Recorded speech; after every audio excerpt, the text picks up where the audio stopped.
Welcome to Standard Chartered Money Insights, a podcast series by Standard Chartered Bank that brings you market views and insights on the go. Hello and welcome to the first installment of our 2024 Outlook podcast mini-series, which outlines our key investment views and how investors should be positioned going into 2024. My name's Manpreet and I have with me today Steve Brice, who's our Global Chief Investment Officer based in Singapore. Now, we've just released our 2024 Outlook titled Sailing with the Wind, and today we'll cover the headline views for this annual Outlook. The following podcast, of course, will look into more detail at each asset class, so equities, bonds, and currencies, and then we'll have a dedicated podcast specifically for investors looking to build income-generating portfolios. So we've got quite a lot to cover today, so we should get started. So, hi Steve, thanks for joining us today. I guess we should start with the economic outlook. We appear to have seen a significant shift in sentiment towards this outlook in the last quarter of 2023. Do you see that extending into 2024? Yeah, I guess so. So we're looking for global economic activity to decelerate significantly in 2024. So the US economy looks likely to shift from a growth rate of around 2.5% growth this year to around 1.5% next year. Now, on the positives, excess savings are supporting consumer spending, and Biden's green infrastructure boost are still significant positives heading into next year. However, the leading economic indicator has been declining through 2023, and we're seeing early signs that the labour market is weakening significantly. And to me, both of these point to weaker economic activity ahead. If we look at elsewhere in the world, so Europe, we expect the economy to enter this next year bordering on or actually being in recession, and still tight policy settings means a strong recovery looks unlikely. From a global perspective outside of the developed market world, the main positive is that the Chinese economy does appear to be stabilizing, responding to significant monetary and fiscal policy support.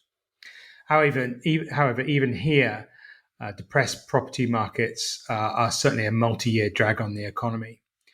So against this backdrop, from a growth perspective, we believe inflation is likely to moderate significantly in 2024, led by reduced service sector inflation. And this should, over time, give central banks more flexibility when it comes to responding to any economic weakness. Indeed, at its December FOMC meeting, the US Federal Reserve surprised markets, signaling its expectation that it will cut rates 3 times in 2024 now.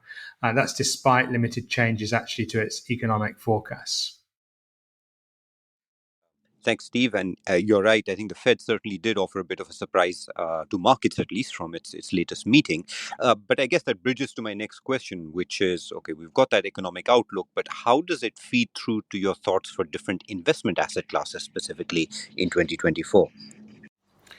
Well, I guess the simplest conclusion is that we expect bonds to come lower as central banks shift their attention away from worrying about controlling inflation towards supporting economic growth. And as we said, the Fed's sort of signaling that a little bit already.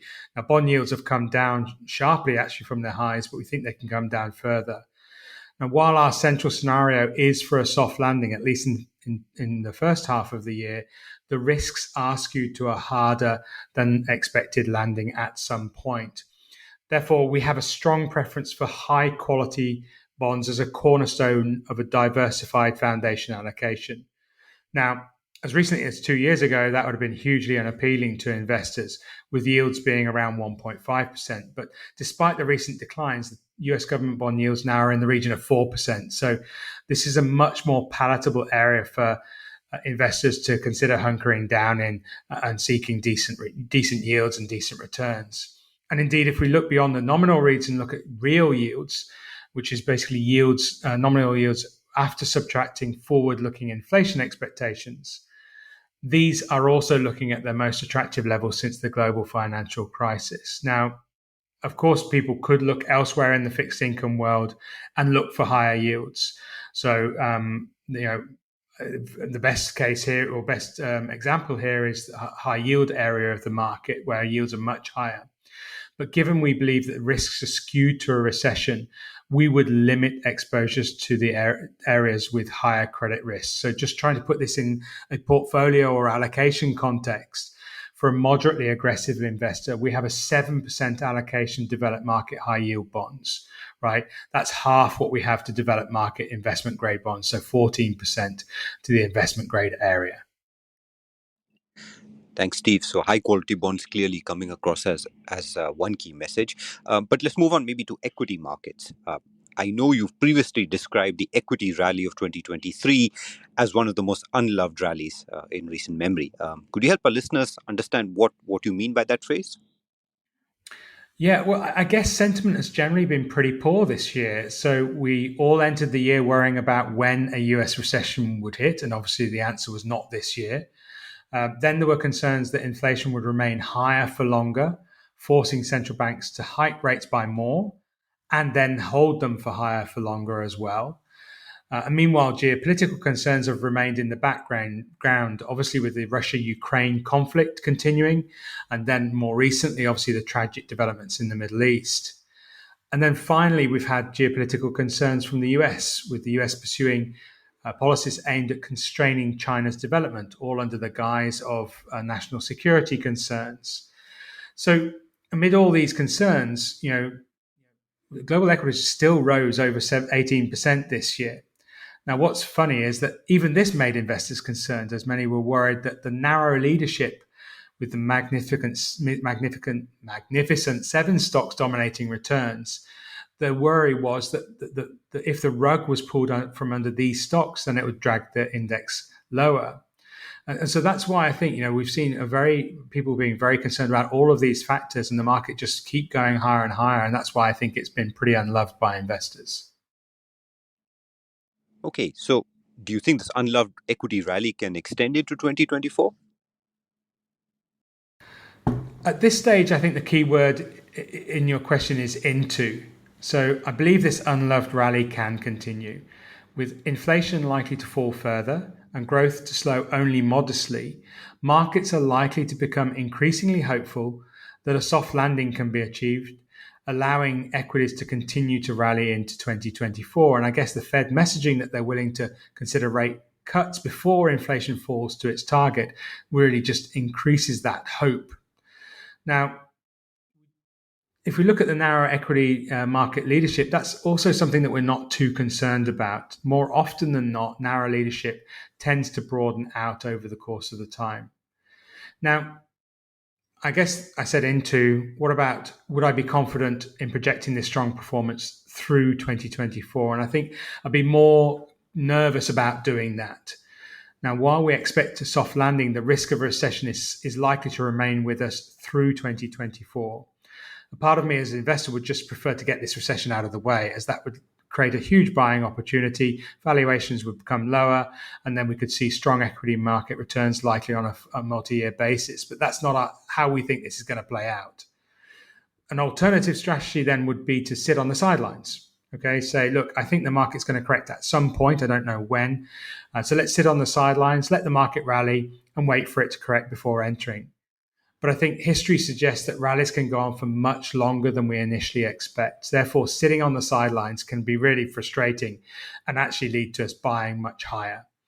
So the way we manage this is we have an overweight allocation to global equities heading into 2024, but we'll be even more data dependent than normal and remain on alert for the risk of a hard landing later in the year.